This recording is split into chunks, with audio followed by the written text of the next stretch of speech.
Motorola recently launched the Edge 2023 in the US, a late-game addition to the roster of 2023 phones that you should at least check out. It has a very classy look in stealth black with a vegan leather back and overall thin profile. And it's supposed to be an affordable flagship with an MSRP of $600, which immediately dropped to $350 since the holiday sales have begun. That MSRP puts it in the ballpark of the Pixel 8 competition. The non-Pro Pixels did cost $600 just a year ago, but in 2023, the Pixel 8 launched for $700. That's a shame, but our point is, we are still in the ballpark. Additionally, since Motorola phones generally run a vanilla Android build with no extra reskinning or bells and whistles, they have always been compared to Google phones, Nexuses in the past, Pixels nowadays. So, how does the new non-Plus Motorola Edge compare to the latest non-Pro Pixel? Okay, don't get us wrong. The Pixel design, since the Pixel 6, has been something special. It has that unique flavor of geekiness, but still packaged with shiny materials that make it look like a premium accessory. And it's recognizable. It's a signature look for Google. The Motorola Edge 2023, on the other hand, looks like a high-tech, classy accessory thanks to its faux leather back and super stealthy, blacked-out look. Its screen is curved, and it has an overall thin profile and balanced weight. If you were to ask us which of these phones feels better in the hand, we'd say the Edge 2023. The one drawback that the Edge 2023 design has is its buttons. They are rattly, don't have a lot of travel, and don't click well. The Pixel feels more premium in this regard. Both phones have under-screen optical fingerprint scanners which work quickly and accurately, and both come with IP68 protection for water and dust resistance. On the display end, the Motorola gives you a bit more screen real estate with a 6.6-inch diagonal versus the 6.2 inches on the Google Pixel 8. The difference is not substantial, but definitely noticeable when using the devices to enjoy multimedia or play games. Though the Motorola is not a very good gaming device. More on that in the performance section. The Motorola Edge 2023 gives us a 144 Hz screen versus the 120 Hz on a Pixel 8. Honestly, that's a bit overkill. We feel that 120 Hz is good enough. The only people that would claim they can spot the difference between 144 Hz and 120 Hz are super dedicated gamers, and those people wouldn't typically be looking for a mid-range phone to play on. Also, 144 Hz is cool on paper, but doesn't do much when the phone itself drops frames. Again, more on that in the performance section. But the Motorola Edge 2023 OLED screen is bright, sharp, and with beautiful colors. So for day-to-day use, social media, and web browsing, it looks pristine. Then again, the Pixel's OLED display is no slouch. It's a very close competition here. The Pixel 8 does have higher peak brightness at 2000 nits versus 1200 nits on the Edge 2023. But both screens support HDR just the same. For its affordable flagship, Motorola chose to outfit it with a MediaTek Dimensity 7030 processor. It's a mid-range SoC through and through, and its benchmark performance doesn't inspire confidence. The Pixel 8's Tensor G3 chip is not a heavy hitter, not even intended as one, but it's still a better performer than the Dimensity 7030. In real-life use, we would say that the Motorola Edge 2023 performs stably. Web browsing, YouTube binging, it all works fine. The snappy animations on the screen are pleasing, and there aren't many stutters to speak of. However, when attempting to game on the device, we can spot the hardware's limitations. Games like Call of Duty, Mobile, and Mighty Doom do run. Don't get us wrong.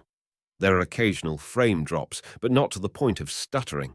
However, a noticeable input lag did mess with our accuracy. The Pixel 8 is not much of a gaming device itself, but it does feel snappier than the Motorola. Plus, that extra processor power helps out when editing photos and videos, which is what the new Pixel 8 line is all about with the Magic Editor, right? Even at flagship-level comparisons, the Pixel 8 performs really well. So a mid-range Motorola will have a tough time beating it. Specs-wise, we have a 50MP main camera, f1 4 aperture, 13MP ultra-wide, and 32MP selfie camera on the Motorola. That's a lot of pixels. The Google Pixel 8 responds with 50MP main camera, f1 7 aperture, 12MP ultra-wide camera, and 10.5MP selfie camera. Okay, the main snappers seem very similar, with the Motorola actually having a much wider aperture. How does that work in real life? We can instantly spot that the Edge 2023 is a bit more egregious with the oversharpening, spotted in objects like tree leaves. But it also does more noise reduction, washing out tiny details like indentations in bricks.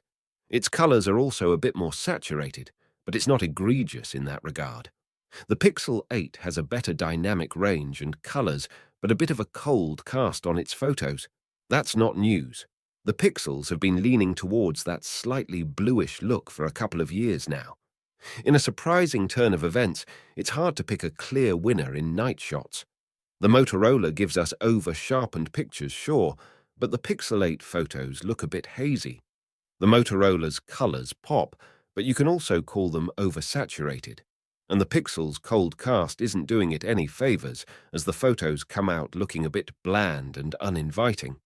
If we were picking for realism, we'd go for the Pixel 8 again, for its more accurate colors. That, and the very unpleasant over-sharpening from the Motorola. On video, we can see that the Motorola doesn't deal that great with high dynamics, burning out the sunspots on the pavement, and its stabilization is not quite as good as the Pixel's. Then, details look sharp on the Pixel, and the digital zoom, while it's not great, is better on the Pixel. The Google Pixel 8 has a slightly larger battery at 4575 mAh against the 4400 mAh in the Motorola.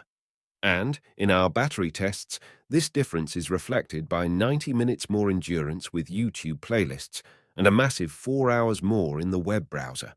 We assume the latter is also due to software optimizations. That's a massive difference. But in gaming, both last about the same. How do these raw numbers translate to real-life use? We'd say we felt comfortable and confident with both phones here. A full day on a single charge is what we'd expect, and we didn't feel pressured by low battery percentages. But even if you do end up in that scenario, Motorola has an ace up its sleeve, its 68W charger, which gets shipped to you in the box with the phone. What a novel concept. The Pixel 8's fast charging caps out at 27W, but surprisingly, it's not that much slower. In day-to-day use, the Motorola Edge 2023 treated us just fine, which is why we have no trouble recommending this phone, so long as you find it at a discount. We find the MSRP of $600 to be a bit high, but seeing as the phone launched immediately into a discount, maybe Motorola plans to offer deals on it often. If you want a stylish phone with a pretty screen and good speakers that runs stable for casual smartphone usage, the Motorola Edge 2023 is great. The Pixel 8, however, offers a bit more. A better camera, better video for sure, faster performance, the Google Android experience, 7 years of updates versus 2 on the Motorola. It just sounds like the better phone for your money. Then again, the Pixel 8 costs $700 and doesn't drop anywhere near $350 during sales periods. If you can spend a bit more and want a phone that will last you for a long time, fingers crossed we don't have a crystal ball here, we'd say the Pixel 8 is logically the better purchase.